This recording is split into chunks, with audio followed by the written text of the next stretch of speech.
During Donald Trump's rally in Richmond, Virginia, apparently there were a number of protesters who were not in favor of Trump's immigration policy. But as they were protesting, it turns out that some of Trump's supporters got into a little bit of a physical altercation with them. Take a look.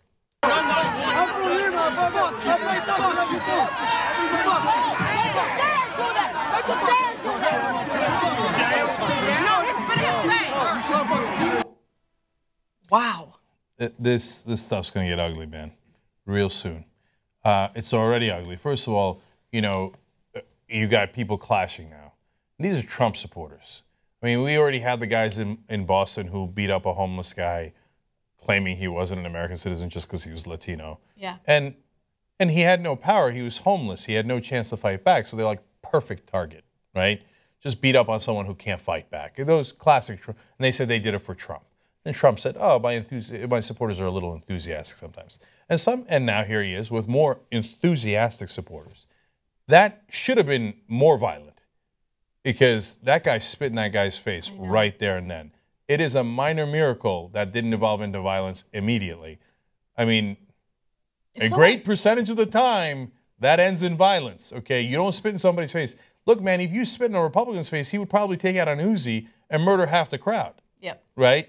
But, and it drives me crazy. They're used to the attitude of like, I get to spit in your face. For hundreds of years, I've been spitting in your face. My candidate is proverbially spitting in your face, right? Watch this guy right there. Son of a bitch. It's so disgusting. And he's calling you a rapist, a criminal. He's calling you all these things. So I'm going to go into the crowd and I'm going to find one of you and I'm spitting. This is not going to end well, man. And he keeps encouraging it and goading them on and doing this stuff. And it's almost always, as always, the right wing who does the violence. And then they'll come on television and they'll cry. They'll say, oh, the left wing with their, they encourage people towards violence. No, you guys do it. You do it all the time. You know what Trump reminds me of? Trump reminds me of the trolls online that say the most heinous things under the guise of anonymity, right? Since they're anonymous, they can say whatever they want, regardless of how hateful it is, and they never have to suffer the consequences of it. But once they're asked to reveal their identity, they very rarely do so. Trump is that online troll, but he's proud of his trolling. He's proud of being divisive. He's proud of lacking any type of civility. And people are inspired by that. And you see that in that crowd. You see that with that guy who violently spits in a protester's face. Okay, so there's a relatively small group of people there protesting Trump, 20 people max. You're going to get all upset over 20 people doing a protest at a Trump rally? Why is it bothering you so much? It's because they're fascists, and so you can't stand a protest.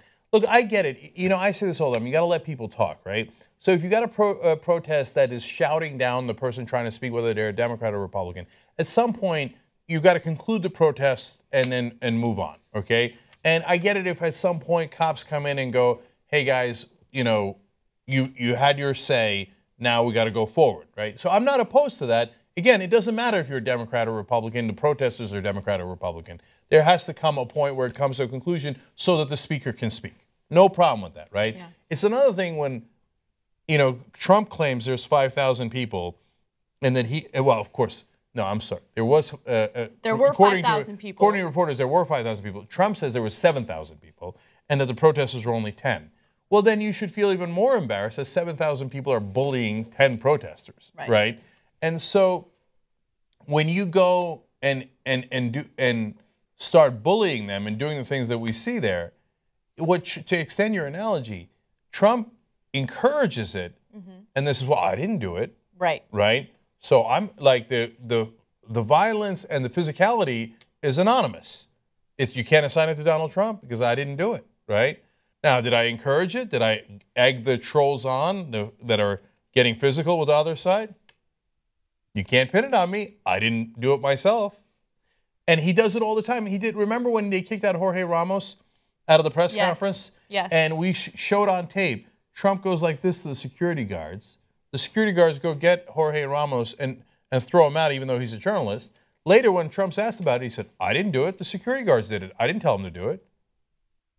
I mean, and if he's flexing his muscle like that now, imagine if he were president of the United States.